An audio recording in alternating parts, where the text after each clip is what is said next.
All right, folks, there are two theorems that we're going to study today. I want you to set up your notes just like you see here on the screen. The first theorem is called the mean value theorem. They're going to be really important, particularly this one right here is going to be really important to our discovery of how the definite integral really works. How is the antiderivative related to the definite integral? It's going to be paramount for us to know this. And it's the good news is it's not that difficult. What they figured out is that let's say you found the average rate of change between 2 points, between those 2 points right there. Okay. So let's connect that together. And if you could find the average rate of change, which I know you can, and this function was continuous and differentiable. Okay, so that it's continuous from, like you can see in the directions here, that it's continuous on the closed interval. So there's a solid spot right here. There's a solid point right here. Well, why would we need 2 points at the end point? Well, we're connecting them with the segment, right? We're finding the average rate of change. So hopefully it makes sense that it's got to be a closed interval. Now, the open interval idea is, if you're going to find a derivative, you need to have the limit approach from the left and the right as h gets really, really small. So, it's I think next to impossible to find the derivative at an endpoint. So almost all of these guys right here are open intervals. So differentiable on the open interval a to b. That stuff's not super critical. Here's the big deal. If you could, and I know you will be able to, find the average rate of change, they guarantee that there's a spot, at least one spot, where the instantaneous rate of change would be the same as the average rate of change. There's a x value. There is at least one x value between the starting point and the end point where the instantaneous rate of change is the same as the average rate of change. So our task today in the homework is to find that one particular x value. And they quite often let x equal c. So we're looking for this particular x value where the instantaneous rate of change is the same as the average rate of change. Well, we need to find the average rate of change. So that would be the first thing I think I would do, average rate of change. Now they might say, verify that the hypothesis, this is the hypothesis, the if part, okay? Verify that the hypothesis is happening. Well, we have a polynomial, okay? On a polynomial, you have a continuous function that's nice and smooth. So polynomial means differentiable, okay? Everywhere on the polynomial. Now, how do we find the average rate of change? Well, we find the change in x, which is pretty easy, and you stick that in the denominator. So I could go 2 minus a negative 1. So 2 minus a negative 1. That gives me a positive 3. The change in x is 3. The change in y, so let's go shoot, I didn't want to write that there. Let me change that to change in y is equal to f of 2 minus f of 1, which is going to be 2, in this particular case, 2 to the fourth power. 2 to the fourth power is 16. Okay, so I just did, right here, I did 2 to the fourth power, which is 16. And then we're going negative 1 here. Shoot, f of negative 1. So I'm going to go negative 1 to the fourth power is 1. So I get minus 1. So I know the slope is, let's see, 15 over 3, which is equal to 5. Okay, so now here's the next task. This is the average rate of change. Let's do f prime of x. Okay, the derivative using the power rule is 4x cubed. And so then we take 4x cubed and we set it equal to the 5 number. We're going to set the derivative equal to the average rate of change. This is f prime of x equal to the average rate of change, right? So I would divide by 4 and I get x cubed equals 5/4. Then I would take the cubed root of both sides, right? So I'm going to go the cubed root of x cubed equals the cubed root of 5/4. So now I've got x is equal to the cubed root of 5/4. That's my exact answer, but they ask us to, in the homework, plot it and, show that the average rate of change, or the average rate of change, a secant, would be parallel to the instantaneous rate of change, or the equation of the line that has the slope of what was it again? Slope of 5, right? Man, I don't think I made that clear. So let's go over to Desmos and let's look at that together. All right. So let's go here. Let's see, where did Desmos go? Here it is. I'll pull it on to the screen over here. Okay. So I've got x to the fourth plotted right here. I would like the point -1 comma f of -1. And let's see here. Oh, I don't have an f function defined up here, so I got to go f of x. Sorry, equals. Okay, now it's plot my point right there in green. Now let's do the next one. What was the next one? It was 2, wasn't it? 2 comma f of 2, and it plots that one. Okay, so let's zoom in on that a little bit here. Let's see, shift. Let's stretch these guys out a little bit so we can see them a little bit better. Let me switch back over to my notes. We're going between -1 and 2. I've confirmed that. I got -1 to 2. Now let's see this equation of a tangent line. Oh, first let's do this. Let's plot this point, the cubed root of 5/4. So I'm going to go cubed root. Let's see here. Probably the best way I could do that of 5/4 is just to go over here to my functions. And this is one way. You could raise it to the 1/3 power though, right? Cube root's right down here toward the bottom. Man, that's a long ways down there. Isn't there a better cube root in here? Where the heck is a better cube root? I don't like that one down there, but I'll use that one. Okay. So let's see. Let me undo that. What just happened here? I want to be there, and I'm not going to do that. I'm going to go 5/4. Can't take going over that menu to the 1/3 power. Okay, so let's get out of here and go to the 1/3 power. 1 divided by 3. Okay, so there is my x value. Now I want to take that comma. Let's see. I don't like this parenthesis down here. That's bothering me. And then I'm going to go f of, and that same number right there. So let me just copy and paste this in there. Okay, so I'm going to copy that guy, Control C. I'm going to paste it right in here, Control V, and it's put a point right there. It's claiming that this point would have the same, the tangent line would have the same slope as the secant line. So let me see here. Is that true? If I write an equation with that point right there, I would want something like this. I would want y minus, and then here's my y value right here for that point, right? So Control C, Control V, paste that in there, equals, then I want the slope. Okay, what was the slope again? The slope was 5. Remember how we calculated the average rate of change right here was 5?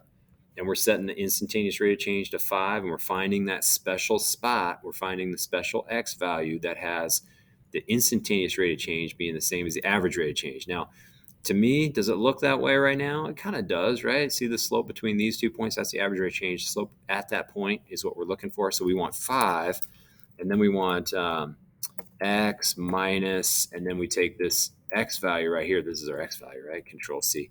I don't know, maybe it would make sense to more people have had a decimal approximation. This looks a little funky, doesn't it? If you like the cube root symbol, put that in there. But this should be the same as the slope between these 2 points, right? This red line has a slope of 5. This average rate of change has a slope of 5. I'd love to have a segment that connects those two together. See if you can make that happen. See if you can make a segment that would connect those two. I think I probably could, but I don't want to take the time right now. But you want to sketch that on your paper, okay? So we're showing that this secant line is parallel to this tangent line right over here. All right, that's how we do problem number 2. Why did I choose problem number 2? Because problem number 1 didn't copy so well over. It was kind of digitized on my computer. I didn't like the way it looked, so I did problem number 2. I'm going to do problem number 8 next. Okay, so this is how you do. Oh, excuse me, problem number 4. The second one in our assignment. Okay, problem number 3 looked terrible, but 4 came out nice and clear when I copied and pasted it over. Number 8 uses Rolle's theorem. So what's the difference between mean value theorem and Rolle's theorem? Well, you'll notice that there are particular y values. The y values have to be 0. So we need to find an interval over which this function has y values that are 0. That's part of the hypothesis. We also need a differentiable and continuous function, open interval for differentiable, closed for continuous. Well, this is a sine function that has a polynomial multiplied together. Sine's continuous everywhere, polynomial's continuous everywhere, multiplying. So it should be just fine, should be a continuous function. Let me turn off all this stuff and let's turn on our sine function. Sure enough, nice and smooth. I could zoom out so we can see it's nice and smooth. Let me zoom back in. They're only asking us for one interval where we have two y values that are equal to 0. In other words, where does it hit the x-axis? There's one, there's another one. So we could use this interval from negative pi to 0. Probably not, the easiest one to use because it has a negative in it. I'm going to use 0 to pi, okay? So you want to sketch that on your paper. It's going to look like this, okay?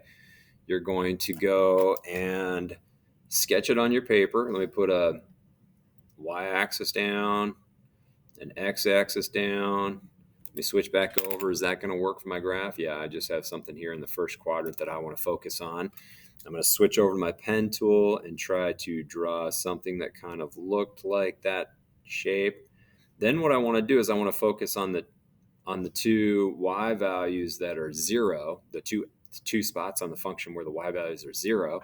So that was at pi out here and at 0, right? So we're going to do something like this to get us started. We want to show it's differentiable and continuous. So let's just put down for our conditions, okay? So for our hypothesis, there are 3 conditions. So number 1, check mark, it's smooth, it's differentiable, okay? 2, check mark, it's continuous, okay? I can graph that thing without lifting my pencil. 3, is f of 0 equal to f of pi equal to 0? Yes, check mark, right? So I can see that on my graph. I got a y value of 0, y value of 0. Now, somewhere on this interval, we're guaranteed to have a spot where the slope is 0 again. I hope your eyes are being drawn right to this spot up here. And we can see it's 2.289. So let me just put down right down here, my conclusion is that at 2.289, we have a slope of 0, okay? So I'm going to say f prime of x equals 0 at that spot, or at 2.289. It's a 0 slope. Now, how do I show my work? Well, I would want to take the derivative. So here comes, well, this is kind of important. You put that down. F prime of x is equal to 2x sine x plus x squared cosine x, right? It's a product rule. I got one function times another function. So it's kind of good for us to review. Oh yeah, that's how derivatives work, right? Product rule. Then what would I do? I would set that equal to 0, right? Because I have a slope of 0 that I'm looking for. Man, how would I solve this? Well, I think I would factor out an x. Okay, so let's try factoring out an x here. And I get x is being multiplied by 2 sine x plus x cosine x. All right. So where is that equal to 0? Well, at x equals 0, we've got one spot. And then this one right in here should be the 2.289. Now, how in the heck am I going to solve that? Well, let's think about that for a second. Let's say we, oh my, I don't know, because we've got a transcendental function and a polynomial in here. I'm not sure there is an algebraic way to solve something like this. We could think about taking the 2 sine x to the other side, like set this equal to 0, divide by cosine x, so we'd have something like 2 tangent. So you'd have x equals to 2 tangent of x, but I'm not sure that's super helpful.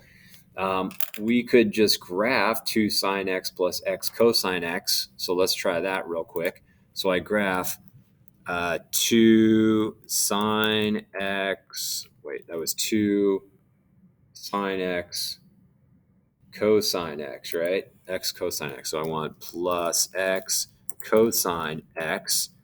And we can see that it goes through at 2.289. So we could numerically solve this. I don't think we have to algebraically solve it, but that shows that our derivative equals 0 at 2.289, right?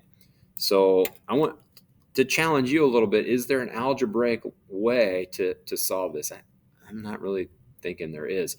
So I graphically solved it and I got x is approximately 2.289. That would be the place where we got a slope of 0.